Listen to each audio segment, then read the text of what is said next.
सो hey everyone, good evening. कैसे हो आप सब? आशा करते हो बहुत अच्छे होंगे। सो गाइस, आज मैं आप सबके लिए एक इंटरेस्टिंग वीडियो लेके आई हूँ। सो आप सबको भी बहुत मज़ा आने वाला है और मेरी वीडियोस को अगर आप लोग लास्ट तक देखेंगे तो मुझे भी बहुत खुशी होगी। सो चलिए स्टार्ट करते हैं।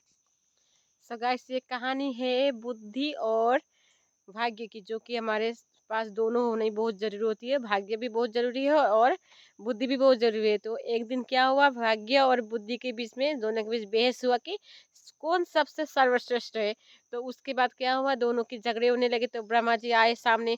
तो ब्रह्मा जी ने बोला कि चलो आप दोनों ही सिद्ध करके दिखा दो, अगर जिसका जो ये कर सकेगा उसी को हम सर्वश्रेष्ठ मानेंगे। सो क्या हुआ, जब एक चरा हुआ था जो बकरी चराता था, वो गुजारा कर रहा था, बकरी चरा के अपना पेट पाल रहा था, उसकी एक माँ भी थी।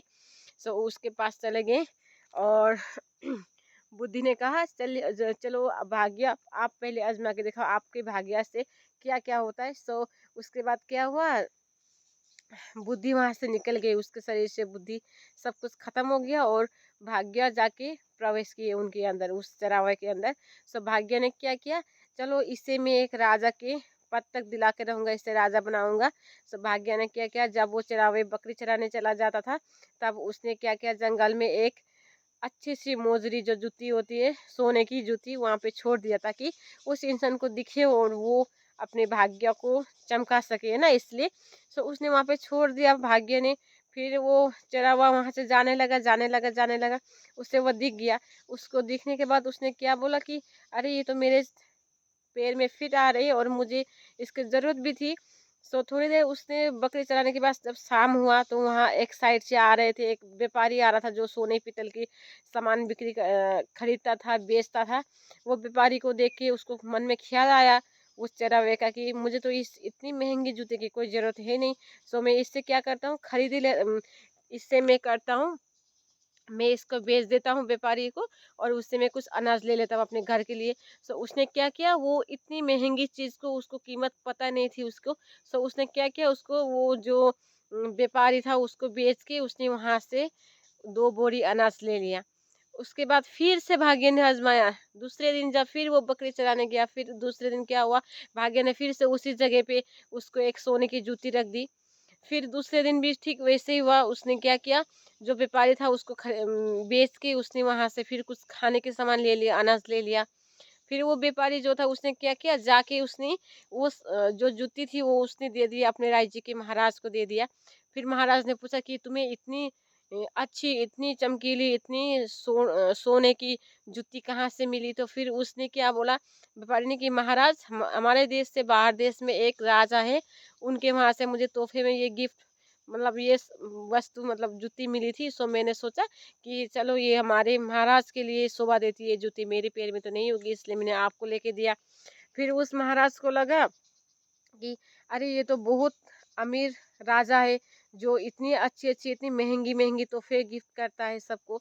सो उसने कहा, महाराज ने कहा कि तुम जाके वो दूसरे वाले देश के जो महाराज है उनसे बोलो कि हम अपने पुत्री उनके पुत्र को देंगे। सो उसके बाद उसने क्या बोला, व्यापारी ने कहा, महाराज ये तो एक कुंवारे राजा है, उनकी अभी तक शादी नहीं हुई है। फिर राजा ने बोला, ये तो और अच्छी बात है, हम उन्हीं को अपनी पुत्री के साथ विवाह कराएंगे। फिर वहां से जब व्यापारी लौट के आए तो व्यापारी के मन में भय रह गया, डर लग गया उसको कि कहीं राजा को अगर पता चल गई ये बात है तो फिर राजा मुझे छोड़ेगा नहीं। इसके लिए क्या किया उसने, उसने सोचा मेरे पास तो इतने सारे स्वर्ण मुद्राएं हैं, इतने सारे सामान है, मैं क्या करता हूँ, एक ये चरावे के लिए एक अच्छी सी एक राज्य बना देता हूँ, राजा बना देता हूँ इसे यहाँ का। फिर उसने वहाँ पे सब कुछ बनाया, राज्य बनाया, उसको वहाँ पे बैठा। फिर भी सरावय के मन में एक ही बात खल रही थी कि मैं तो इतनी अच्छे से, इतनी आराम से जिंदगी कटा रहा था, मेरे 4 बकरी थे, मैं बकरी को चराता था, शाम को घर पे आके खाना खाता था, बकरी को फिर चराने जाता था। मुझे यहाँ पे ऐसे जगह पे इतने सारे लोगों के सामने मुझे लेके रख दिया, मुझे इतना अच्छा अच्छा कपड़े पहना रहे हैं, मुझे परेशान कर दिया इन लोगों ने। फिर उसके मन में अभी तक, मतलब वो राजा बनने के बाद भी वही लग रहा था कि उसे, कि अरे मैं क्यों इस जिंदगी जी रहा हूँ, मुझे तो वही बकरी वाली जिंदगी अच्छी थी जो मैं चराता था, खिलाता था उसको, अपने वो करता था। फिर क्या हुआ, जब शादी होने की टाइम आ गई, शादी के टाइम उसको क्या लगा कि अब तो राजा जब स्वागत के लिए निकले, तलवार हाथ में इतनी बड़ी बड़ी लेके निकले थे, उससे लगा, चरावे को लगा कि ये तो मुझे मारने आ रहे हैं। फिर उसने क्या किया, वहाँ से भाग निकला। उसके बाद भागने के बाद फिर से वो व्यापारी जो था वो जाके उसको समझाया कि देखो, अगर तुम इससे शादी नहीं करोगे तो फिर ये हम दोनों को एक साथ मार देगा। फिर उसके बाद क्या हुआ, वो आके शादी कर लिया। शादी करने के बाद जब स्वागत के दिन थी, जो पहली रात थी, तब क्या हुआ, जब राजकुमारी जो वे रानी बन चुकी थी, उसकी चरावे की पत्नी, वो अंदर कमरे के अंदर आई दूध के गिलास लेके। तब उसको क्या लगा, उसने अपने दादी माँ से कहानी सुनी थी वो चरावे ने कि जो क्या बोलते थे, राक्षसनी लोग होते, जो राक्षस होते, वो लोग औरत की अच्छी अच्छी भेष लेके उनको खाने आती हैं। सो उसको बहुत डर लगा। तब चरावे डर के मारे वहाँ से भाग निकला। फिर ये बात पता चली राजा को, तो राजा को बहुत मतलब बहुत ज़्यादा उसको गुस्सा आया कि उसने मेरा पुत्री का अनादर किया है।